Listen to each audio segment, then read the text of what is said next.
IT job కోసం try చేస్తున్నారా? Coding ట్యూటర్లో training తో పాటు స్టైఫండ్ అండ్ 100% జాబ్ గ్యారంటీ. కోల్కతాలో జరిగినటువంటి అమానవీయ ఘటన దేశం మొత్తాన్ని కుదిపేసింది. ఇప్పటి వరకు జరుగుతున్నటువంటి ఏ పరిణామంలో కూడా అసలు దోషులు ఎవరు, అసలు ఏం జరిగింది అనే విషయం పైన స్పష్టత రాలేదు.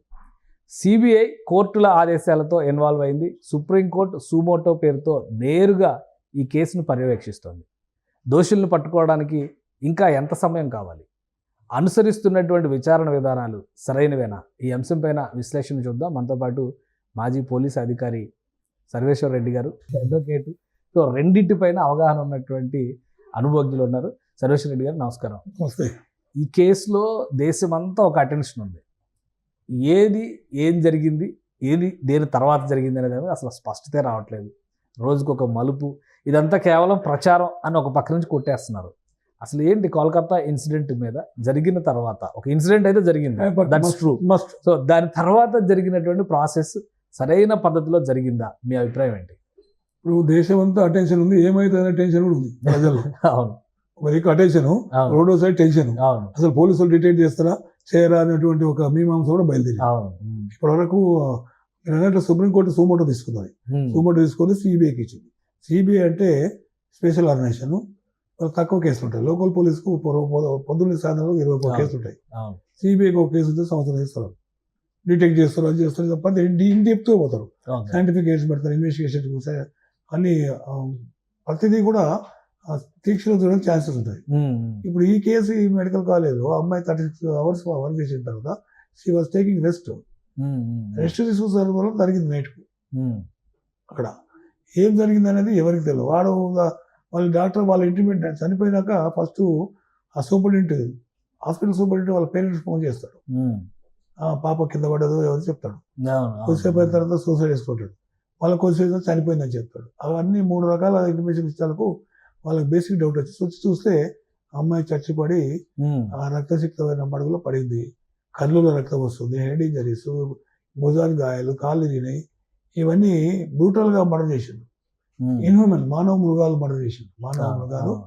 మర్డర్ చేసిండు. సెక్సువల్ అజల్ట్స్ కూడా చేసిండు. మనం పోస్ట్ మార్టం తీసుకెళ్తే ఇప్పుడు ఆ ఎఫ్ఐఆర్ కూడా లేట్ అయింది, 4 hours లేట్ అయింది.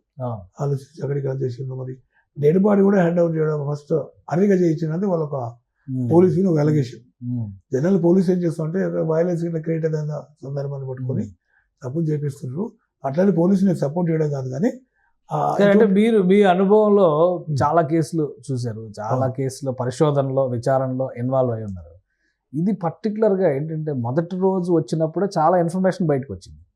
బట్ ఒకరు చేశారు లేదా 4 చేశారు, 10 మంది చేశారు, దేని మీద ఒక నిర్ధారణ రావట్లా. అంటే ఇప్పుడు ఎందుకు అంత కాంప్లికేటెడ్గా ఎందుకు ఉంది ఈ కేసు? ఇన్వెస్టిగేషన్ జరుగుతున్నప్పుడు కొన్ని అంశాలు సీక్రెట్గా పెడతారు.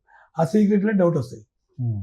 ఎందుకు సీక్రెట్ పెడతారు అంటే ఇన్ఫర్మేషన్ లీక్ అయితే వాళ్ళు నేరస్తులు పారిపోతారనే కాన్సెప్ట్తోనే ఐఓలు కానీ విజువల్ ఆఫీసర్స్ సీక్రెట్ పెడతారు.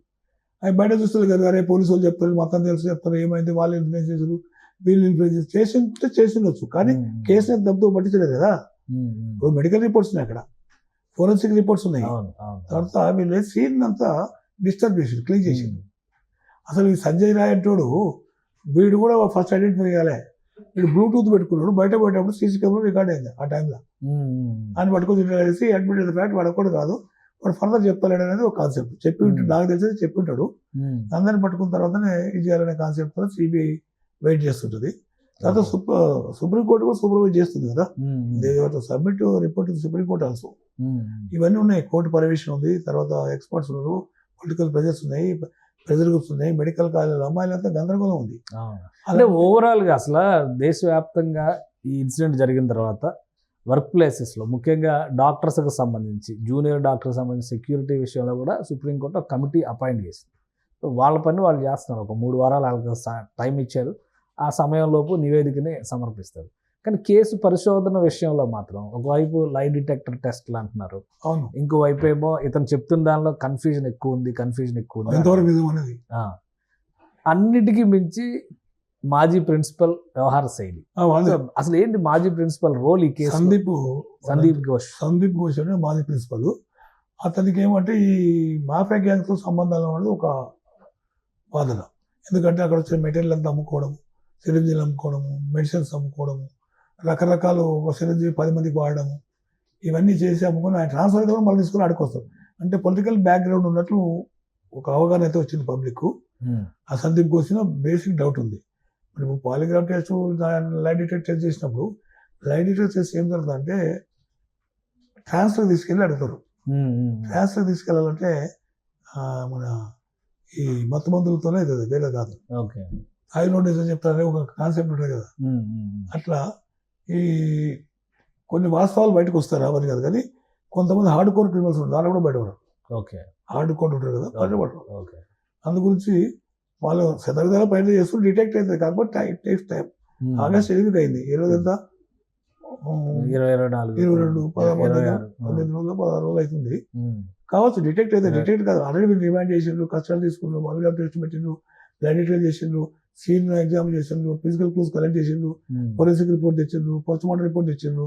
కాకపోతే ఏంటంటే ఈ ప్రాసెస్ మొత్తంలో ఎక్కడైనా నిందితుడిని కానీ లేదా దోషుల్ని, అసలు దోషుల్ని తప్పించే ప్రయత్నం జరిగినట్టుగా అనిపించిందా మీకు? నాకైతే అనిపడలేదు. ఎందుకంటే ఇప్పుడు ఇన్వెస్టిగేషన్ అనేది కలెక్షన్ ఆఫ్ ఎవిడెన్స్ మీద ఉంటుంది.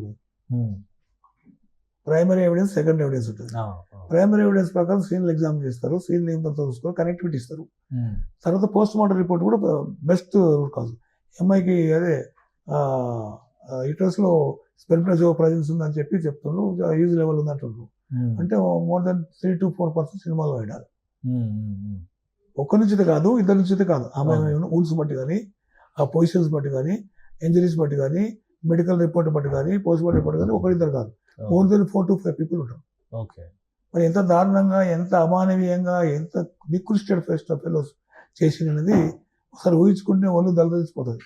ఇప్పుడు అమ్మాయిలకు ఎక్కడ ఉందండి సెక్యూరిటీ? ప్రతిసారి జరుగుతుంది, ఏదో కమిటీ చేస్తుంది, పోతుంది. గవర్నమెంట్లకు చిత్తశుద్ధి ఉండాలండి, పట్టించుకోవాలి.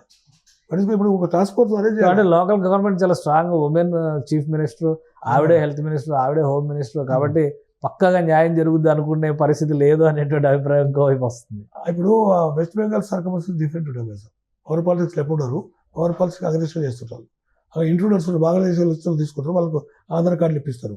వెస్ట్ బెంగాల్ కథలు అట్లా ఉంటాయి. మమతా బెనర్జీ గారు ఎందుకు చెప్తారంటే ఉంది, ఉమెనే ఉంది, చేయాలి. అందుకని సిబిఐకి ఇచ్చారు కదా. ఇప్పుడు లోకల్ పోలీస్ అవాయిడ్ చేసింది, ఏమైనా ఇన్ఫ్లుయెన్స్ ఉండాలని. సిబిఐ ఫెయిర్గా పనిచేయడానికి అవకాశం ఉంటుందా? మళ్ళీ ఇన్సిడెంట్ జరిగింది అక్కడే, ప్రాసెస్, విచారణ, ఇన్వెస్టిగేషన్ అంతా జరగాల్సింది బెంగాల్లోనే. సో సిబిఐ స్వేచ్ఛగా పనిచేసే అవకాశం, వాతావరణం 100%. ఎందుకంటే ఇక్కడ మెడికల్ రిపోర్ట్ ఉంది కదా, వెజల్ స్వాబ్ తీసిన ఆ మెడికల్ రిపోర్ట్లో రేపు జరిగినట్లా ప్రూవ్ చేసింది కదా. మళ్ళీ ఎవరు చేసినా, ఎంతమంది చేసినా ప్రూవ్ చేసిన వల్ల సిఐడి మరి అత్యున్నతమైనటువంటి ఇన్వెస్టిగేషన్ ఏజెన్సీ వాళ్ళు చేయకపోతే ఎవరు చేస్తారు? వాళ్ళ మీద కూడా అభియోగాలు వస్తాయి, పొలిటికల్ లైన్లు వాళ్ళు చేసి వస్తుంటాయి. పోలీస్ ఆఫీసర్ అంటే ఇది కామన్ బై. పవర్ పార్టీలో ఆపోజిట్ పార్టీలో చెప్తాడు, ఆపోజిట్ పార్టీ పవర్ పార్టీ, ఇద్దరికి కావాల్సిన వీడే. పెద్ద జోక్ ఏంటంటే ఆ అపోజిట్ పార్టీలో పవర్ పార్టీ మనిషి పూర్తవుతుంటారు. ఇక పవర్ పార్టీలో ఎంతకుముందు పోయిన గవర్నమెంట్ చేసిన దొంగ అని అదో ముద్ర వేస్తారు.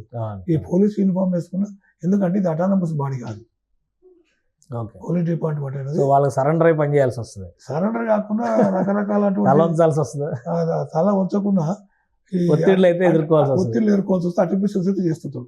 అది భరించి న్యాయం గురించి పాటుపడాలి. అంటే అటానమస్ ఉంటే అది కాదు. సో ఇది దేశం అంతా ఒక అటెన్షన్ వచ్చినటువంటి కేసు కాబట్టి ఇందులో న్యాయం జరగడానికి, వాస్తవాలు బయటికి రావడానికి మీ అనుభవం రీత్యా చెప్పండి. అసలు ఎంతకాలం? ఒకటే మెడికల్ రిపోర్ట్ ఒకటే బేస్ తీసుకుంటున్నా. సామూహిక అత్యాచారం జరిగింది, మర్డర్ అయింది. ఈ అత్యాచారం ఎవరు ఇన్వాల్వ్ అయింది అనేది ఈ ఘోష్ అంటూ చేసే దొంగతనాలన్నీ అమ్మాయి చూస్తున్నానంట. నేను మాఫియా ఉందని, డ్రగ్ మాఫియా, ఆ మాఫియా, ఈ మాఫియా ఉన్నట్లు ఆడ కూడా మాఫియా యాటిట్యూడ్స్ ఉన్నాయనేది వాళ్ళ బ్యాక్ డ్రాప్ కూడా ఉండొచ్చు అంట. వెస్ట్ బెంగాల్ అటువంటి జరుగుతాయి. వెస్ట్ బెంగాల్ డిఫరెంట్ స్టేట్ అది. మన పేరుకు ఇండియాలో ఉన్నా కూడా అదన్నీ బార్డర్ స్టేట్స్ అన్ని, అట్లా అక్కడ చాలా మాఫియాలు ఉంటాయి, ఉండొచ్చు. ఎందుకంటే ఈ సందీప్ ఘోష్ అంటూ ప్రిన్సిపల్ కదా, వాడు ఎక్కడ పోయి తీసుకొచ్చి వాళ్ళు ఏం చేస్తారు? వాళ్ళ స్టేట్ గవర్నమెంట్కి వాళ్ళు లింక్ ఉందా? ఉంటే ఏమైనా అడ్జస్ట్మెంట్స్ ఉన్నాయా? ఇవన్నీ అందుకొరకు వాళ్ళు కూడా రైడ్ చేస్తున్నారు సిబిఐ. ఏమేమో రైడ్ చేసుకుని మందులు దొరికిన అనుకో, మిస్అప్రోప్రియేషన్ కేసు కడతా, సపరేట్ అవుతుంది, అన్ని కేసులు సపరేట్ అవుతాయి. అందుగురించి డెఫినెట్ డిటెక్ట్ చేయాల్సిందే. లేకపోతే పోలీస్ వ్యవస్థ కూడా చెడ్డ పేరు వస్తుంది, గవర్నమెంట్ చెడ్డ పేరు వస్తుంది. తర్వాత అన్నిటికన్నా ఇంపార్టెంట్ మహిళా అమ్మాయిలు లేడీ డాక్టర్లకు చాలా ప్రొటెక్షన్ ఇవ్వాలండి. అవును అవును బస్సుల్లో కానీ, తర్వాత అక్కడ ఉన్న దాంట్లో కానీ ఈ ర్యాగింగ్ కూడా చాలా హెడేక్ ఉంటుంది వాళ్ళకు. అవును అక్కడ నైట్ హౌస్లో పనిచేస్తుంటారు. అప్పుడు ఎంతమంది అంటే ఒక స్టేషన్కి వెళ్ళి వస్తే అయిపోతుంది. ఆ పోలీసు విజిబుల్ పోలీసింగ్ కనపడితే ఎవడు అప్లై చేయడు, మాఫియా రాదు. సపోర్ట్ అయింది అంత ఎంత బతుకుంటుంది అమ్మాయి, ఎవడెందుకు రాలేదు, పోతునే గొంతు పట్టి పిసుకున్నారు. మరి ఏం చేసినా అది కూడా థైరాయిడ్ బోన్ ఫ్రాక్చర్ అయిందని చెప్తారు. మరి ఏం చేసినా కూడా అవ్వాలని తెలియదు. బ్రూటల్గా మర్డర్ అండ్ రేప్ చేసిండు. అది హీనియస్ భారత చరిత్రలోనే అత్యాచారం. అంతకుముందు ఇక్కడ జరిగింది కదా బ్రదర్, శంషాబాద్ దగ్గర దిశ. మీరు దిశ దశ మిత్రులు అనుకుంటే పోతలు ఉన్నాయి, కంట్రోల్ చేస్తున్నారు. అట్లా కాదు చేయలేదు. పకడ్ మంది చర్యలు తీసుకోవాలి. చర్యలు తీసుకుంటేనే మన అమ్మాయిలు మనం కాపాడగలుగుతాం. వాళ్ళు స్త్రీలండి, మహిళలు, అమ్మాయిలు ఎవరు చెప్పుకోగలుగుతారు, ఏం చేయగలుగుతారు? చదువుకోకపోతే కష్టం, చదువుకుంటే ఈ కష్టం ఉంది. మరి ఎక్కడ పోవాలి? అందుకొరకే టాస్క్ ఫోర్స్ చేసేసి కంపెనీలు కాదు చేయాల్సింది. ఇమ్మీడియట్ గవర్నమెంట్ ఇన్స్ట్రక్షన్ ఇచ్చి సెంట్రల్ ఫోర్స్ ఉంటాయి కదా, ఒక్కొక్క ఎన్ని కాలేజీలు లెక్కేసి దానికి మనం ఫోర్స్ క్రియేట్ చేసి కాలేజీకి 1+4 పెడితే ఏమీ జరగదండి. చర్యలు గవర్నమెంట్ తీసుకోవాలంటారు, కంటిన్యూ తీసుకోవాలి. ఇప్పుడు వచ్చింది మళ్ళీ డిటెక్ట్ అంతా మర్చిపోయి మళ్ళీ ఒకటి అయినా బలం కూడా కాదు. ఇప్పుడు కంప్లీట్గా తీసుకోవాలి, చర్యలు తీసుకోవాలి. ప్రొటెక్షన్ స్పాట్స్ ఏర్పాటు చేయాలి. అలా 24 గంటలు ప్రొటెక్షన్ చేయాలి. ఎందుకంటే డాక్టర్లు పనిచేయలేని పరిస్థితి, ఏ కాలేజ్ ఏమైతే తెలియదు. ఫ్యాంటసీ డిసీజ్ ఎక్కువ ఉంటుంది మనలో, ఇమిటేటింగ్ పవర్ ఎక్కువ ఉంటుంది, ఎవడేం చేస్తారో తెలియదు. అమ్మాయిలకు చాలా ప్రొటెక్షన్ చేయాల్సి వస్తుంది. ఇది ప్రభుత్వం యొక్క ప్రధాన బాధ్యత. ఈ ప్రభుత్వం ఏ ప్రభుత్వం అయినా ఫస్ట్ మెడికల్ కాలేజ్ ఎన్ని ఉంటాయండి? ఒక 50 కాలేజీలు ఉంటాయి మెడికల్ స్టేట్ లో. 50 కన్నా ఎక్కువ 54 200 మంది పెట్టింగ్ ఏమైందండి? 200 మంది ఫోర్స్ పెట్టింగ్ ఏమవుతుంది? ఏం కాదు కదా. అటు పెట్టేస్తే ఆటోమేటిక్ వాళ్ళ ప్రజెన్స్ ఉంటుంది. విజిబిలిటీ ఉంటే కాదు, ఇది పోలీస్ ప్రొటెక్షన్ ఉంది అంటే నేరస్తుడు తప్పు చేయడు. విజిబుల్ పోలీసింగ్ అనేది ఉండాలి అక్కడ. థ్యాంక్ యూ సర్వేశ్వర రెడ్డి గారు తెలియజేసినందుకు.